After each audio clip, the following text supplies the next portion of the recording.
dancer with the music and come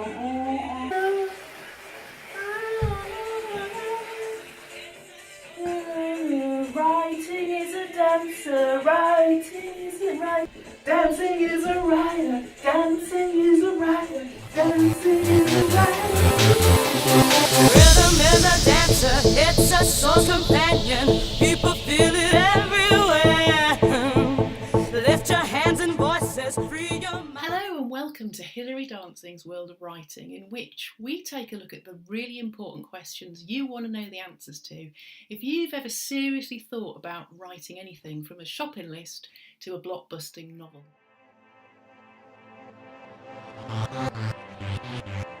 Today we address the really important question: how do you know if you are actually a writer?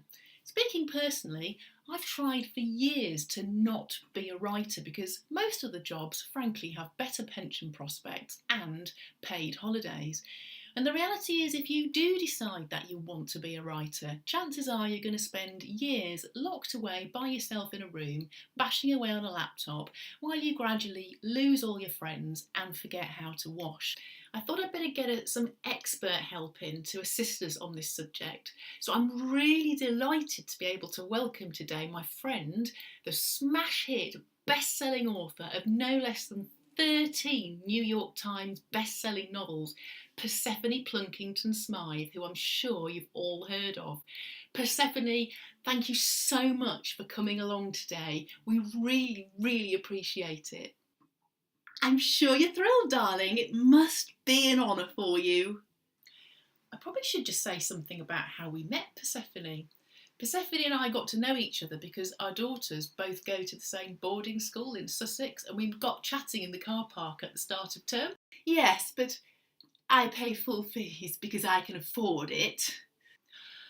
Yeah, Naomi does have a full bursary. I'm just so grateful that she can get a good education while I'm still struggling to make money from writing. Yes, it's absolutely wonderful for a successful writer such as myself to be able to give something back to people like you, writers who are still flailing around producing turgid amateur junk and failing spectacularly. It's quite wonderful for someone like myself to be able to be a beacon of inspiration for you.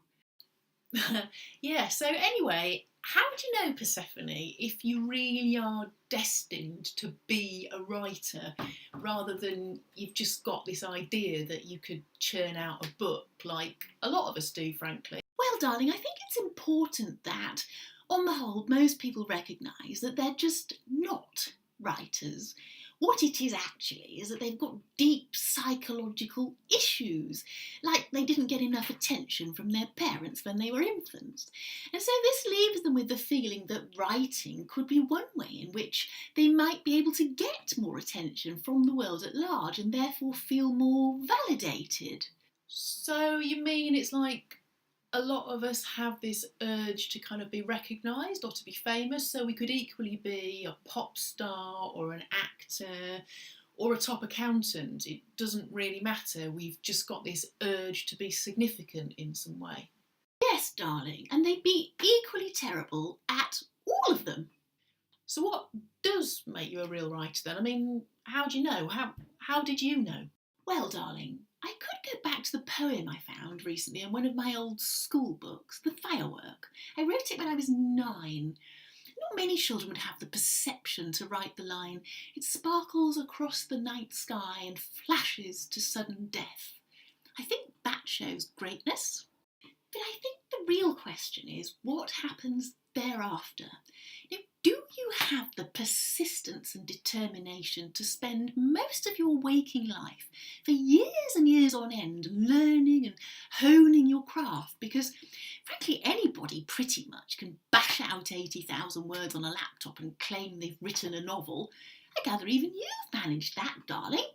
I think a real writer is somebody who knows how to take that initial baggy, shapeless manuscript and turn it into something that's going to really grab the reader, become unputdownable, like all of my books and one or two of the other greats. I mean, take, for example, Joanne Rowling. She's a dear, dear friend of mine, and not too too bad a writer.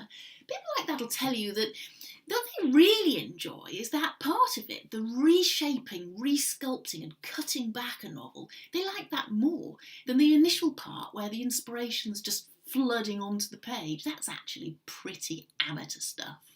You're reminding me of us learning to do ballroom dancing. I've been going to classes with my partner, Doug, and we've all had 2 left feet really, but it's got to the point now where our fantastic teacher has got us all so we can dance in time to the music and get round the room in the same direction. And it's easy to sort of look round and think, wow, we can all dance now. Exactly, darling. And then you go somewhere and you see proper dancers actually dancing like professionals, and you realise that what you thought was dancing is utter rubbish. You actually look completely wooden and terrible. Yeah, I mean, our teacher did say she spent 4 hours a day for about 10 years practising with a record sleeve between her and her partner to really get things sorted out. Precisely, darling.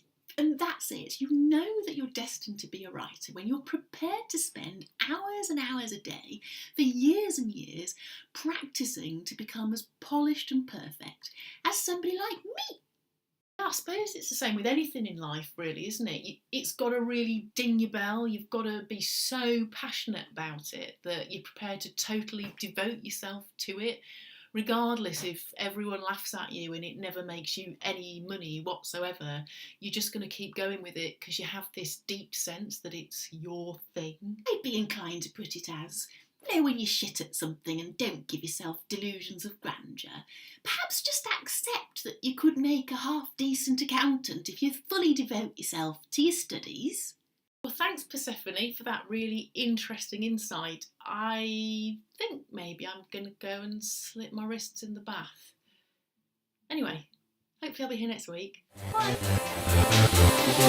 Rhythm is a dancer, it's a soul's companion.